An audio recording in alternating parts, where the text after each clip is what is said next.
All right. Good evening, everyone.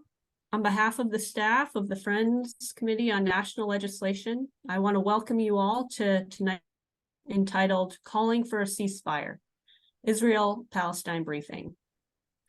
My name is Amelia Keegan. I'm the Associate General Secretary for Policy and Advocacy at FCNL. We had 1,000 people register for this call, and it just warms my heart to see this type of response and to be in community with you all this evening. The last couple weeks have been heart-wrenching, and I know so many of you are coming to this call holding a lot of pain, distress, wondering what you can do. Before I turn it over to Bridget, we will start with a few minutes of silent worship. To settle in, I want to read from the Tiny Book of Prayer, Daily Meditations from the Plague Year by Moix. For those who are finding it difficult to be optimistic, may you welcome the non-binary knowledge that optimism and pessimism are not your only choices. And may you commit to a truth in between, a truth that exists even when you don't remember it, that you have resources, community, and your own gifts to offer, that there is meaning even when the path ahead is unclear, and may you stop trying to force assured steps and instead wander with the rest of us for a while.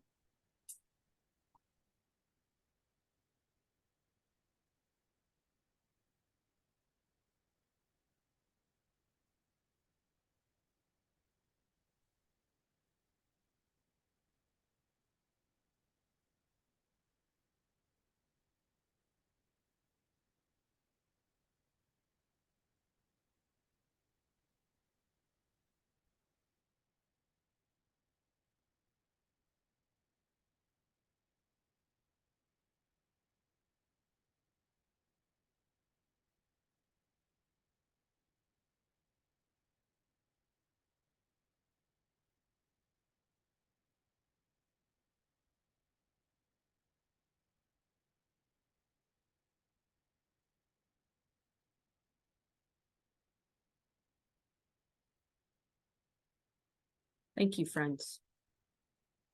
Before we begin, I want to review a few tech reminders. First, if you have questions, you can use the Q&A function. So just press the Q&A button at the bottom of your Zoom screen. That's going to be the easiest way for us to track all your questions. Live captioning should be available to all of you if you're joining on the computer or by tablet. So now I'm going to turn it over to Bridget Moix, FCNL's General Secretary. She's going to introduce our speakers, engage them in some conversation, and then we'll have some time for questions. And we're going to make sure that you leave this call today with some concrete action steps that you can take in urging your elected leaders to call for a ceasefire. Bridget, over to you. Thanks so much, Amelia. Thanks so much, Amelia, and thank you to everyone who's here tonight, our speakers, and this incredible outpouring of people who've registered for this call. Obviously, it's been a very difficult week, and we're excited that tonight we can talk with people who are working directly to address the situation at the local level with communities in Gaza and Israel, here in Washington with Advocacy, with Congress, and in our daily lives and what we can do. I want to note that we had over 20,000 letters written to Congress in our first week with our action alert, and say thank you to everyone who's already taken those kinds of actions. Your voices are making a difference, and we will continue to ask you to raise them. The violence that we're witnessing in Gaza and Israel has been devastating. The attacks against civilians breaks our heart every day. And at the same time, we're seeing the White House continue to ask for more military aid for Israel, as well as wars in Ukraine. And while some humanitarian aid is moving in, we know it is not nearly enough. The potential for a full-scale land invasion is now in the headlines, and we're very deeply worried about what would come next. At the same time, there is tremendous work ongoing and witnessed by people all around the world, by policymakers and at the international level. And we have incredible speakers tonight who I want to spend our time with, but I just want to tell one story before I introduce them. From a meeting yesterday with Churches for Middle East Peace, which is a coalition that we work with, and the Prime Minister of Jordan, who had just come from the UN Security Council. When he joined us online for this Zoom call, I was sitting here again with this "war is not the answer" sign behind me. And when he turned to his remarks, he said, I want to reference this message on the screen here, that war is not the answer. And he then talked about some of the critical diplomatic work that's ongoing to try to find a ceasefire and a halt to the violence and a path out of the horrors. So the work is important and ongoing. And in the midst of all of this, we have 3 expert peace advocates with us to share their insights and help us continue taking action. I'm going to introduce them each now. I'll just read a little bit about their bios. Some of them are very familiar to you. And then we'll turn to conversation with them. And we'll have time for your questions at the end. So first, I want to warmly welcome our dear friend Joyce Ajlouny, who is the General Secretary of the American Friends Service Committee since 2017. Joyce is a dear colleague. She's a Palestinian American who started her career working in international development in Palestine, focusing on minority and refugee rights, gender equality, economic development, and humanitarian support. She served as the country director for Palestine and Israel with Oxfam Great Britain, chaired the Association of International Development Agencies there, and took on leadership roles at the UNDP and UNFPA. Prior to joining AFSC, Joyce served as the director of the Ramallah Friends School, a leading K-12 Quaker school in Palestine. She led there for 13 years, where she led a diverse staff to transform the school academically, physically, and financially. Welcome, Joyce. We also have with us Odeliya, who is FCNL's program assistant for Middle East Peace. Odeliya assists the team in efforts to lobby for nonviolent U.S. engagement to promote peace and prosperity in the region, reduce violence, and resolve long-lasting conflicts. And she's just started at FCNL in September, so she's really diving into this work. She grew up herself in Jerusalem, and she has a specific perspective built upon professional and personal experience, and is especially invested in promoting positive change for the region. We're so glad you're with us tonight. And third, we have Hassan El-Tayyab, who is familiar to many of you who've been working with FCNL. He's an author, songwriter, and FCNL's legislative director for Middle East policy and advocacy organizer. Hassan leads our work to end U.S. military involvement in the Saudi-led war on Yemen, advocate for Palestinian human rights, and advance diplomacy with Iran. He has been honored by the Arab America Foundation as an awardee of its 2022 40 Under 40 initiative for his policy work on Capitol Hill. And I know that Hassan has been leading incredible work over the past few weeks to respond to the crisis now. So thank you all again for being with us.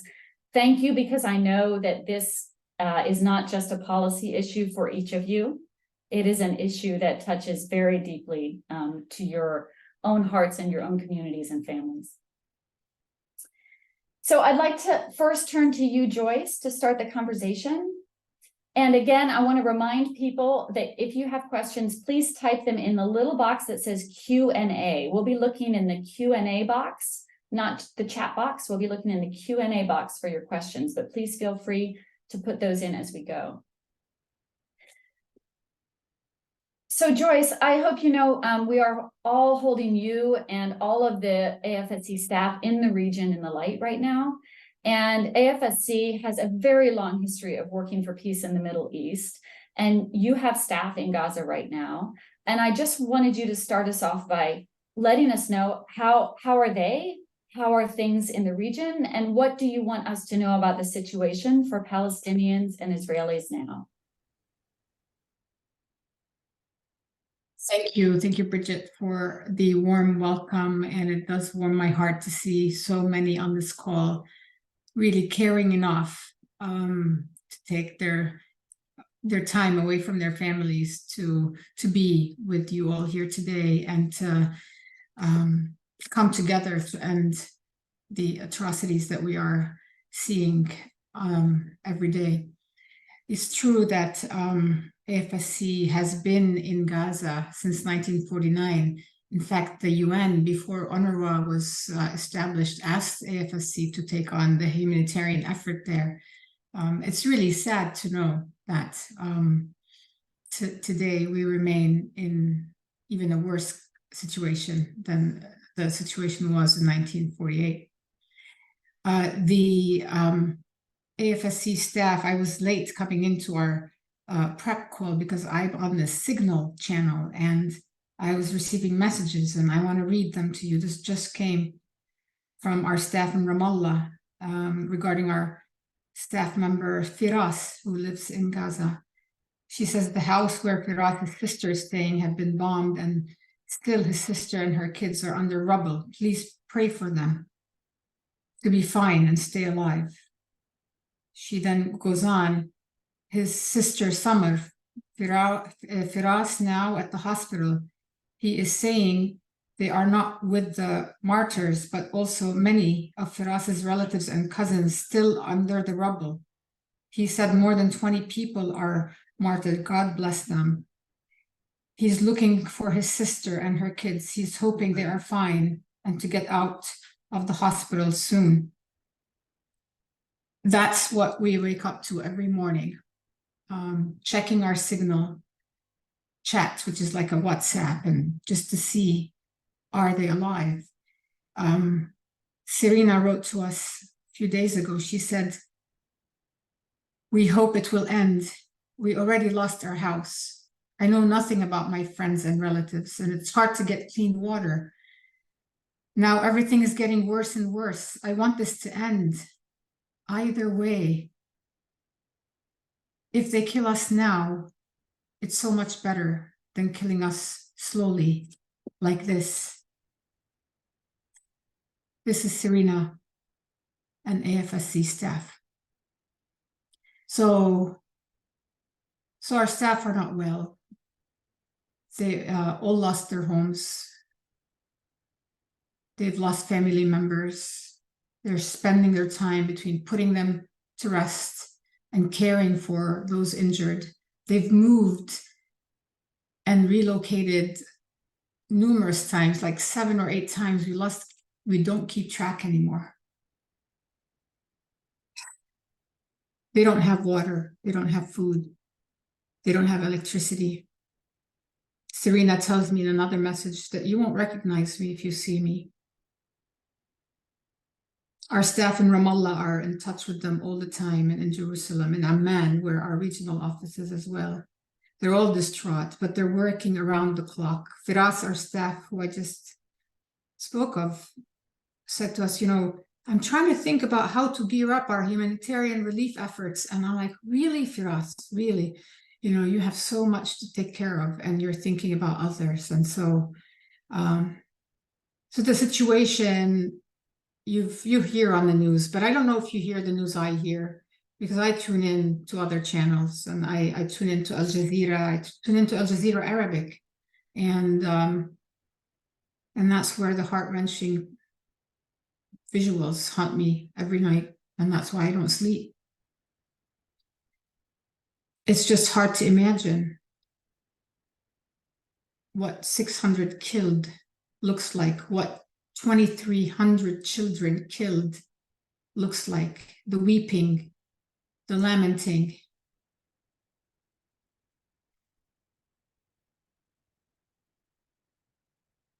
How can the world allow this to happen? When was this happening in the world and leaders were silenced? Before? When? In what situation? And for our government not to call for a ceasefire is a criminal act.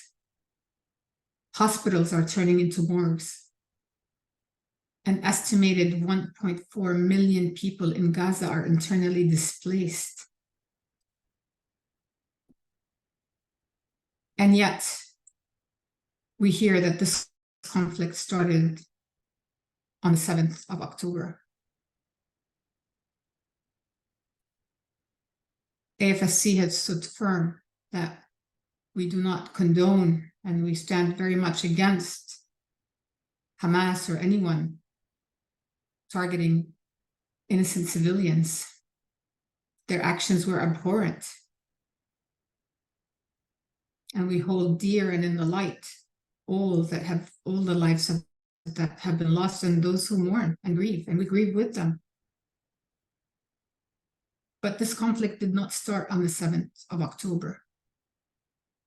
It's hard for me to speak as AFSC only without speaking as a Palestinian who was born in Jerusalem, lived in Ramallah most of my life under military occupation, raised my children there. It's hard to speak without expressing that this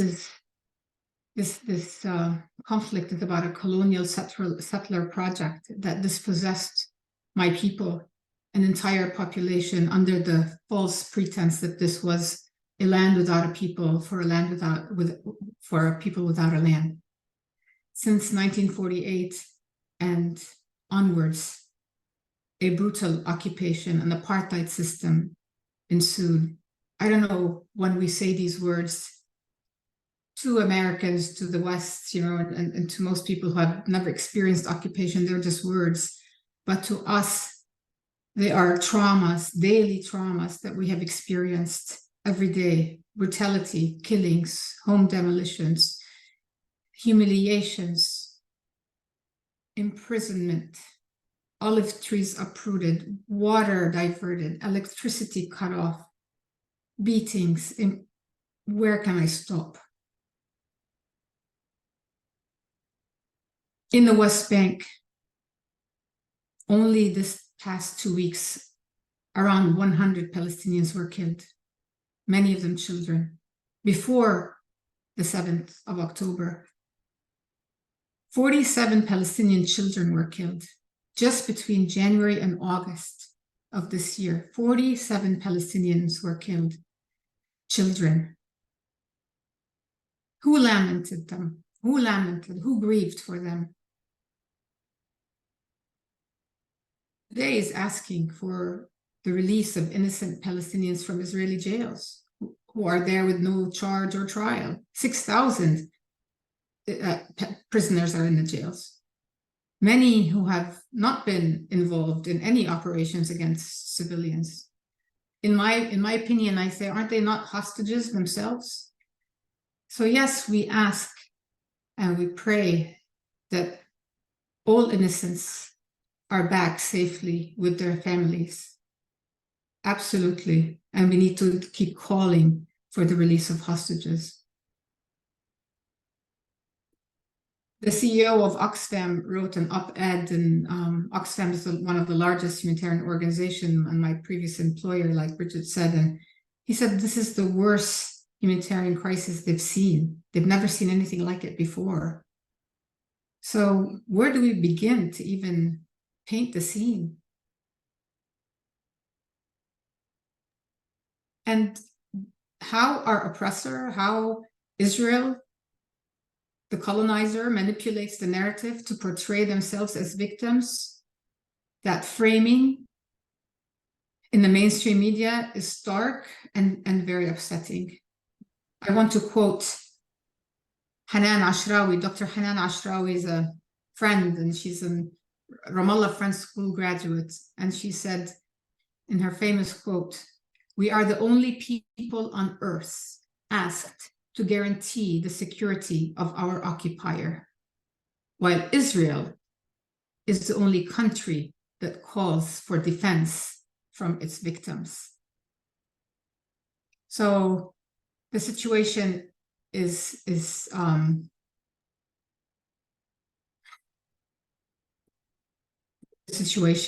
horrific, and the narrative, the complicity of our government, of turning the other side, not just on this, time and time again.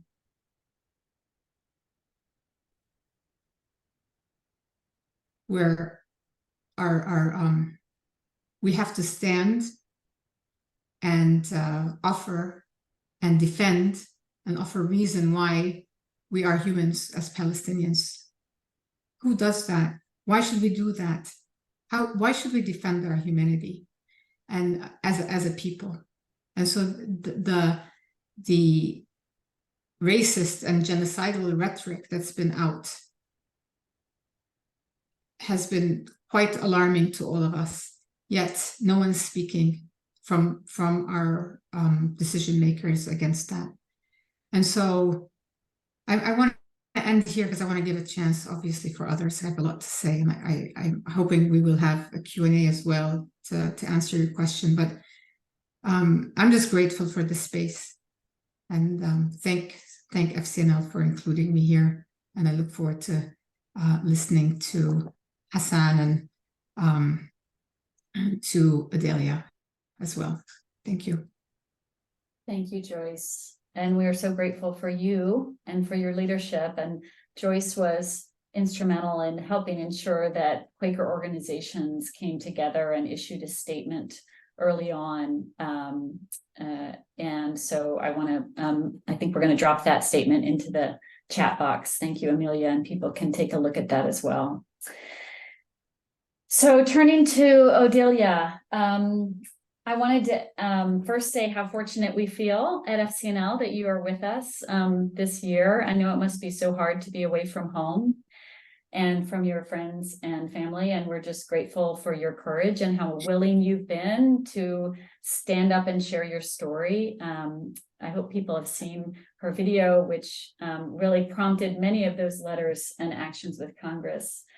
I want to just open it for what you would like to share with us tonight about your own story and what you think we should understand about the current crisis from your perspective. Sorry. Thank you. Thank you for having me as one of the panelists here. I feel really honored to be with such honorable panelists. And also, like Joyce, I'm happy to see how many people came to listen and hear not only our hearts, I also imagine our voices. I also imagine our hearts are on the table as we go through this. As Bridget said, my name is Odeliya. I grew up in Jerusalem. I'm a Jewish Israeli.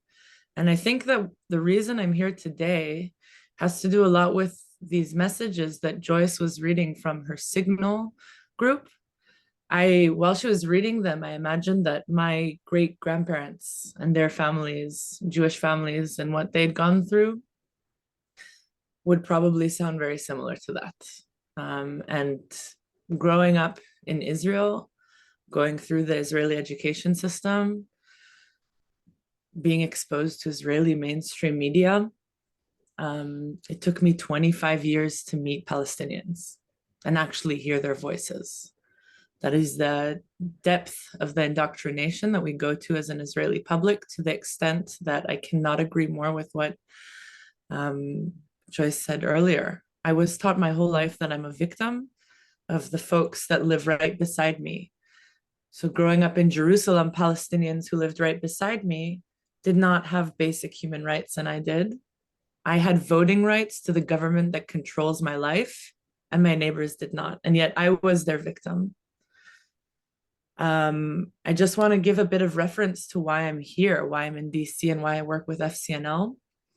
Last summer, I partook in an amazing delegation of Palestinians and Israelis with an organization called New Story Leadership, where we advocated different offices on the Hill. And I met Hassan, and I thought, this is a really genuinely good person.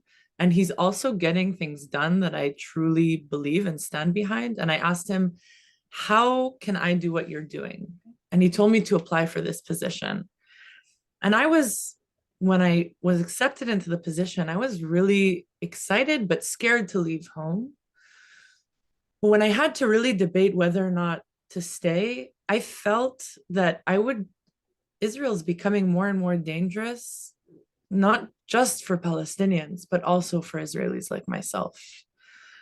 I'm reminded of an Israeli Jewish human rights lawyer, Leah Tzemel, who's defended many Palestinians and has received great backlash for it. But one of her famous quotes is, "As long as you occupy another people, you are not safe."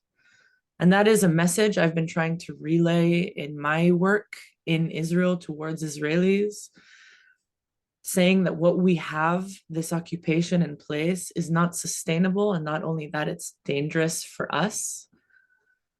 And I'm very unfortunate to be proven right at the moment.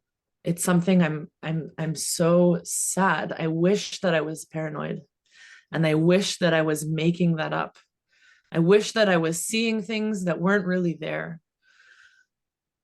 And unfortunately, I am still counting personal losses because of the October 7th attack. And I'm also one of the handful of Israelis my age who know people in Gaza because of a really great effort that I had to make to meet human beings from there. The first Gazan I ever met was in a refugee camp in Lesvos, Greece. Another Gazan was the first Gazan to leave Gaza to study in Israel, studied with me in southern Israel. And another Gazan that I've met, I met in NSL in the United States. So basically, it's always been an hour away from my house. And in the last 3 years, I went to a college on the border in a city called Sderot. My college is called Sapir, and Sderot was also devastated by the massacres on October 7th. But it was so absurd to me that we are not addressing, it's not an elephant in the room, it's 2 million people under siege right next door. And we weren't allowed to talk about it. And if I would be considered a supporter of terrorism for bringing up the mere possibility that there should be equality between ourselves and those people.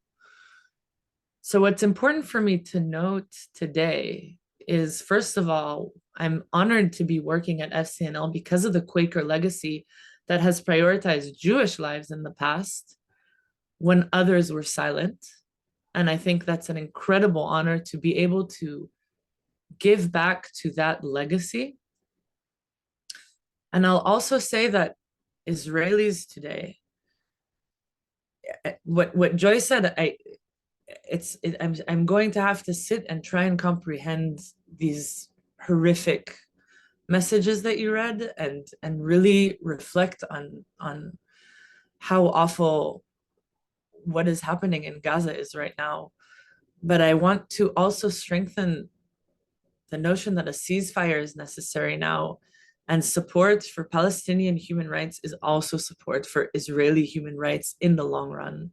We need to start thinking in the short-sightedness of the Israeli government and the United States government addressing the occupation has proven dangerous to everyone in the region, not just to Israelis and not just to Palestinians. And if I were to share these voices and this sentiment right now within the Israeli public, I probably would be attacked. And there are more and more, like the umbrella of oppression, it widens during this specific time with the genocidal language coming out of our government. I'm speaking of the Israeli government. The people are following. And several of my friends and colleagues who are Jewish Israelis like myself, who are sharing this similar sentiment, are currently also being attacked.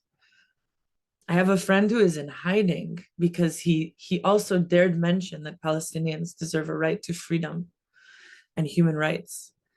So by supporting our cause for ceasefire in Gaza, I really want to validate that you are also supporting the safety and humanity of Israelis like myself. There's a military solution has never been, and it never will be a solution. And that is something I can say because my skin and bones have also been through wars with Gaza in the past on the safer side of the border. But time and time again, it's proven to not be a long-lasting solution. And I think the motto "war is not the answer" it's ringing stronger than ever before right now. So your voice is really valuable because Palestinians are in danger for sharing this voice, and Israelis are also in danger for sharing this voice. So please, please help us amplify those that have to stay silent right now, because it is necessary. And we've also seen that in several lobby visits, this wave of support for a ceasefire has been effective. So we ask that you continue supporting this call. And thank you very much for doing so. Thank you so much, Odeliya.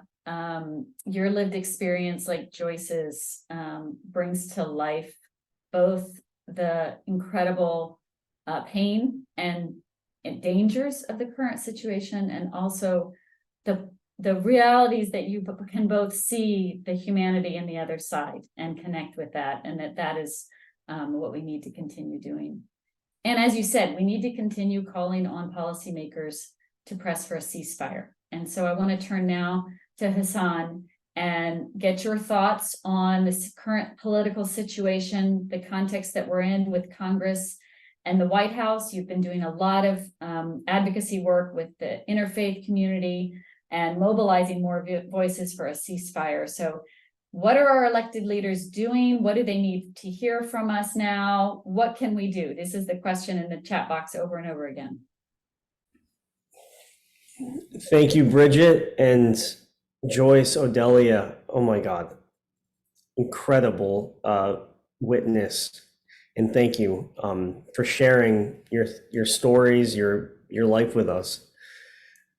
I think that so much is happening, so much needs to get done right now.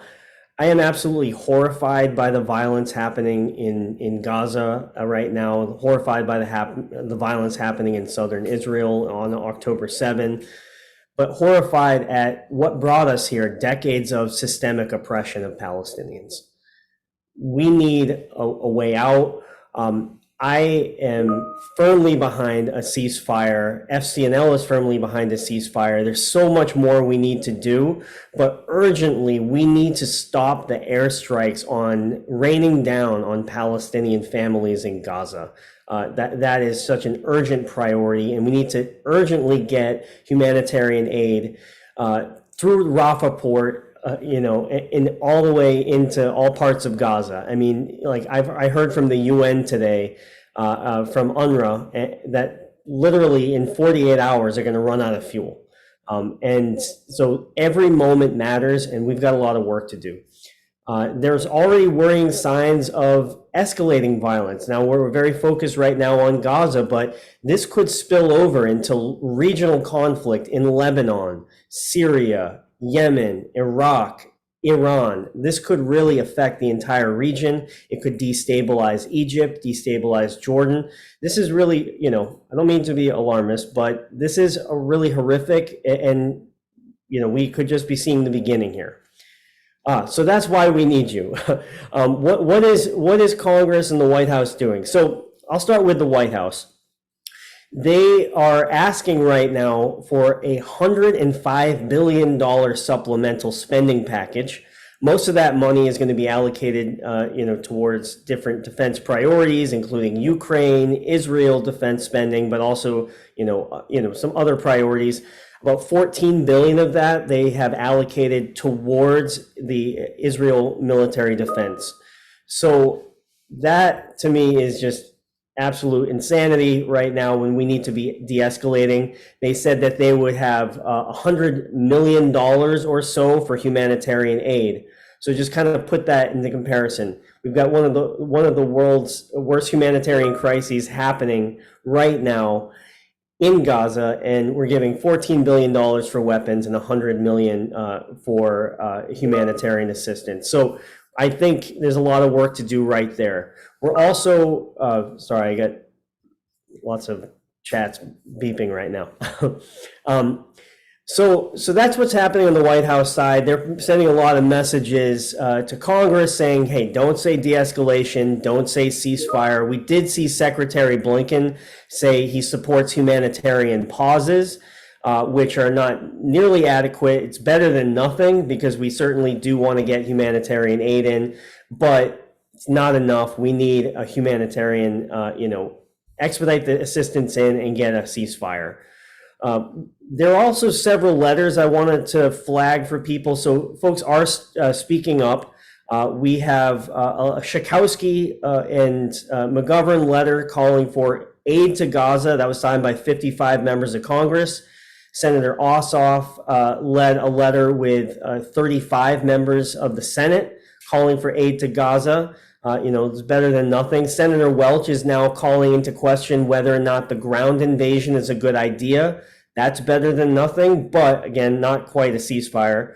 We have a Jayapal-led initiative, just a statement calling for a ceasefire. I think that's fantastic. And then last but definitely not least, we have HRES 786, which is the Cori Bush, Rashida Tlaib resolution that, expresses support for a ceasefire and humanitarian aid to Gaza. That has 18 sponsors. So all in all, we've got, that gives us a sense where we're at. We've got about 27 members calling for ceasefire de-escalation. And we've got about, maybe 80 plus members calling for humanitarian aid to Gaza. So not nearly enough, but I will say that from October 7 to now, there is so much more political space, in part because you all have sent 36,000 emails to Congress through the quorum action. AFSC is doing a ton of advocacy.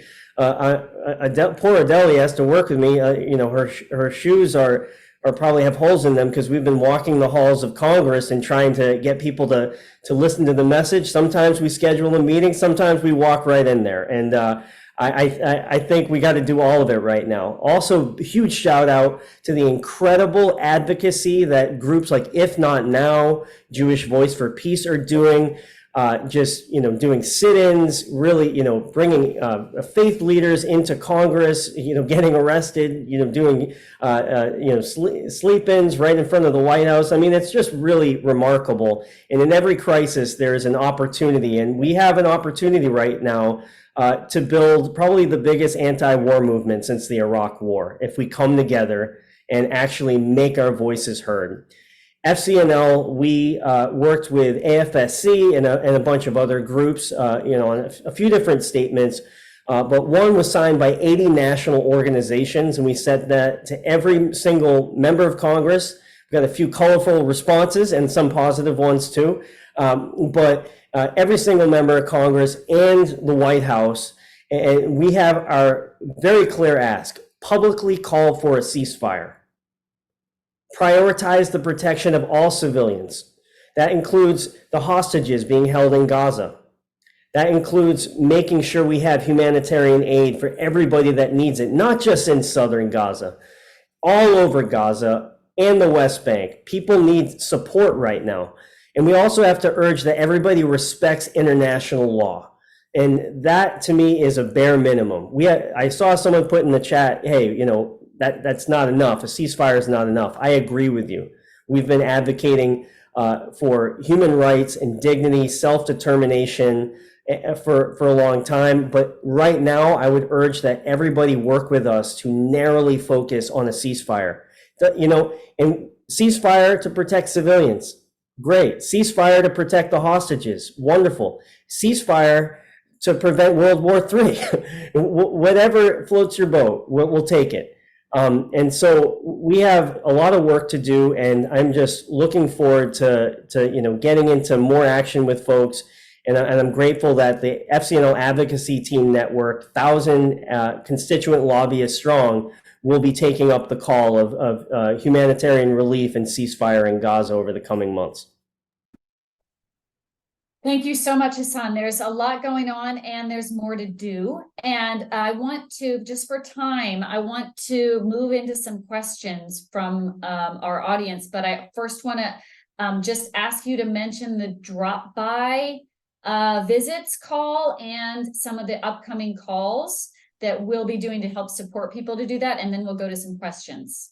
Yep. Thank you so much. I'm going to quickly go through that. One, if you haven't done the quorum action, please do that. Just send a quick email to your member of Congress and your senators. So that would be fantastic. And then we also would like people to do a drop by to their congressional office with the leave behind and the advocacy letter that our friend and leader Amelia is going to be dropping in the chat. If you need any support, we're here for you at FCNL. We have 2 office hours that Odeliya and I are going to be at. One is at Friday at 1 o'clock. So, in 2 days at 1 p.m., we'll be there answering your questions.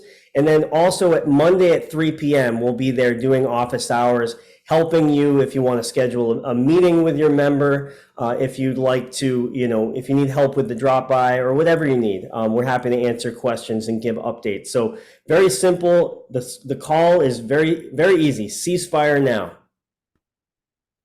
Thank you so much. So let's turn to a few of the questions that we're getting. We've gotten a lot, but let's just look at a few of the themes and we'll try to group some.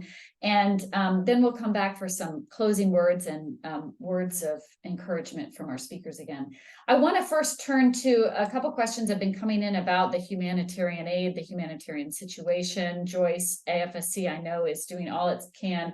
There was a particular question asked about, is the UN able to work with Egypt to set up a refugee camp so there'd be a safe place for Palestinians if they go there? But there's also a lot of, complexities around the borders and the humanitarian aid. Can you just talk to us a little bit about the situation and maybe what AFSC is doing and what people can do? Sure.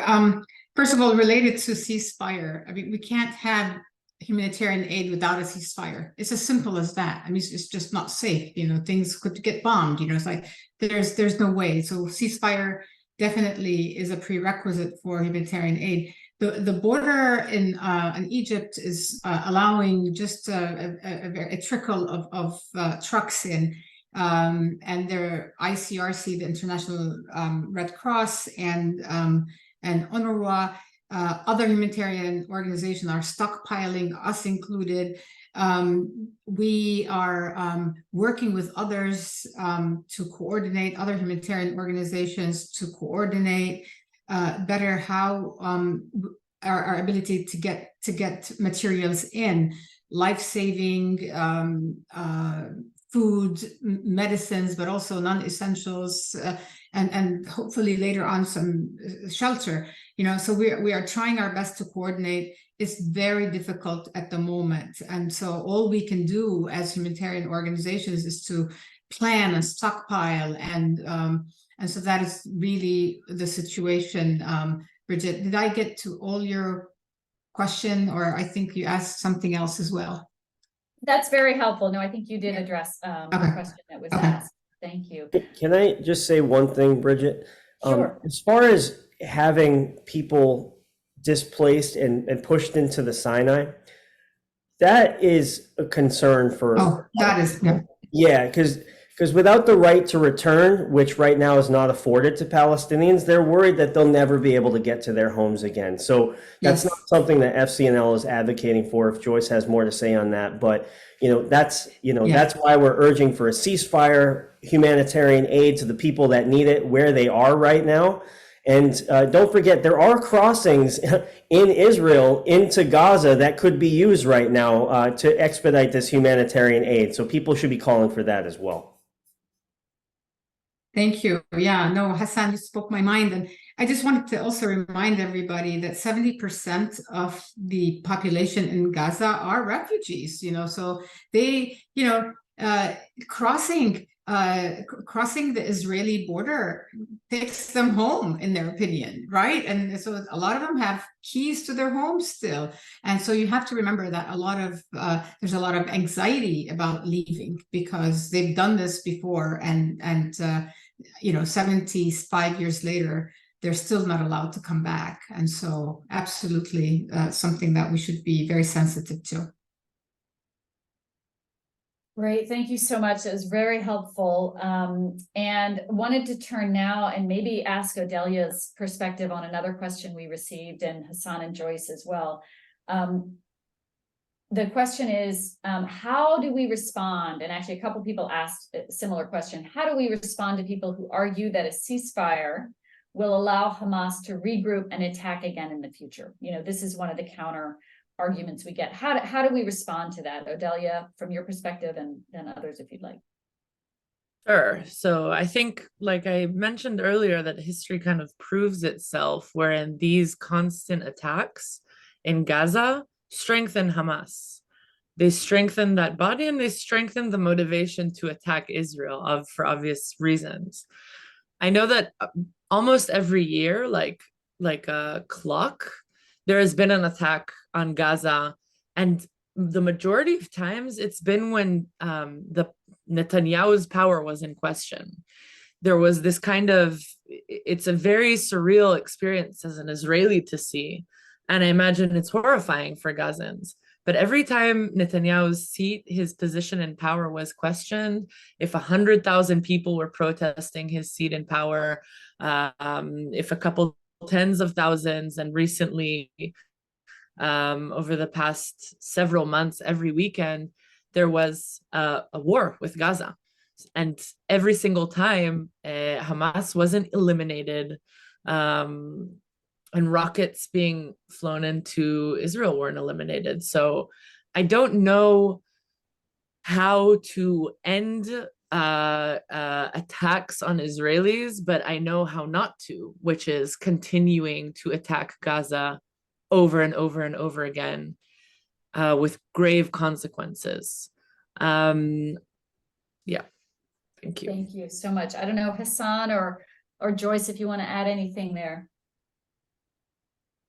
Just add very quickly, Bridget, that, you know, violence breeds violence. You know, we have to remember, you know, those Hamas operatives that went in and did those god-awful things, you know, they were born under this blockade, right? And they were subjected to so many attacks, and that's how they resisted the blockade and the occupation. So violence breeds violence, and you know, if the ceasefire is going to continue, then there's going to be more anger, and you know, even after all the dust settles, you know, even if they obliterate Hamas, you know, it's like, you know, do they think people are just going to settle and not, and their traumas may come up in different ways. So, you know, violence needs to stop. All types of violence needs to stop. And I think that before, you know, we can consider the solutions. Thank you. So let me keep going with a few more questions because they just keep coming in. So there's a number of questions about Congress and the ask, and how we make sure that the ask is everything we should be asking. John Salzberg actually asked particularly about Senator Chris Van Hollen, who apparently visited Israel and the West Bank this summer and was shocked to see and learn about the settler violence in the West Bank. And so has he pressed for a ceasefire? It's a particular question. But what other members of Congress or senators are calling for a ceasefire? And also in asking for that, you know, how do we make sure we make that ask as strong and as clear as we can? Say if there's a drop-by visit that we're organizing, or something sort of that. Hassan, your advice on that? Sure. So Senator Van Hollen has not called for a ceasefire. He did sign the Gaza humanitarian aid letter, which is good, but again, not there. We need to keep pressing. We need to actually get more constituents, you know, on this, and you know, build up the wave of political support necessary. And we're uphill, but every day our case gets stronger and stronger and stronger. Every day more and more constituents get on, more and more organizations, and we're laser focused here. As many individuals, organizations, and members of Congress as possible calling for this. So there's no choice but to say ceasefire now. Okay. As far as where everyone's at, you know, that's complex, right? There's a lot of different vehicles I mentioned. You know, if you drop by the office hours, we can kind of like really target your member of Congress and figure out a strategy, because every one of these folks is like a Rubik's Cube that we have to sort of, you know, appeal. Like, you know, Senator Reid in Rhode Island, he's a Catholic. I see him outside my window every day going to church at noon. How many, you know, how many priests in Rhode Island have asked him to call for a ceasefire? I don't know that. I don't know the answer to that. But we have to think outside the box and make sure that everybody takes a step forward towards peace. If you said nothing, at least say aid to Gaza. If you've said aid to Gaza, make sure there's no ground invasion, you know, and once you say that, ask them to do the next thing and just keep going. And, you know, meanwhile, we're trying to get everybody to the ceasefire. You know, I think we've got a lot of work ahead of us, but I am heartened that so many people are coming out of the woodwork to help us out with this really simple call. Thank you so much. I know there are more questions than we have time to answer, but I did want to make sure to turn back to each of our speakers with one final question, and also emphasize that, you know, Hassan and Odeliya have office hours. We were happy to work and support more with people who want to take action, so we can do follow-up.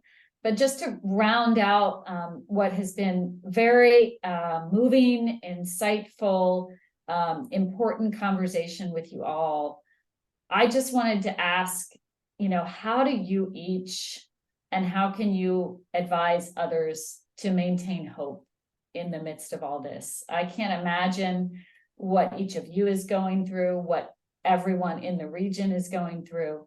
And yet we know we have to keep hope for our actions, right? We have to keep acting on hope that there is a way out. So words, thoughts, advice on, you know, maintaining hope and continuing to act for peace. And whoever would like to start. You can go, Bridget. Yeah, thanks for that question. You know, we have to keep the hope alive. We have no choice. Today, I was asked by If Not Now and JVP to join them at a rally in DC, and I went, and I came back all fired up and hopeful when I saw all these young Jewish people just standing up and calling out for justice and for peace and for a ceasefire. That gave me so much hope and light in that darkness that we are all living under. So we have to come together. Quaker organizations, our collective voice, I believe in it. Doing work together, I'm hopeful when I see FCNL doing this amazing work, and so many of your supporters responding to your calls for action. That gives me hope. The gathering, the streets around the world give me hope. The hundreds of thousands of people calling for a ceasefire, calling for a free Palestine, that they give me hope. And I know that that there's more that we can do, but I think that we should really just persist and hold together, join hands, amplify our voices, and keep doing the hard work. And I'm hoping that the blood that has been shed through this conflict was not going to go in vain. And thank you for your actions, each and every one of you on this call, and for FCNL for your leadership on this critical issue. Thank you very much. Thank you, Joyce.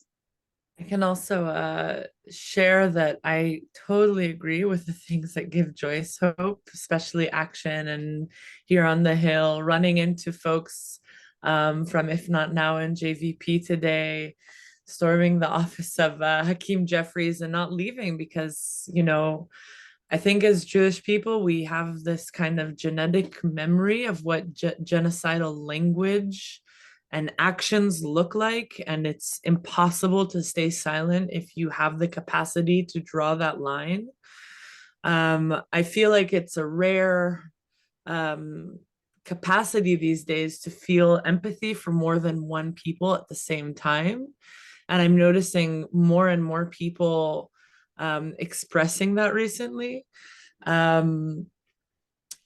I also get a lot of hope from seeing how Hassan and myself and our team and our coalition members have actually managed to move the needle, and I would say quite substantially, to create space for other Congress people to share their voices.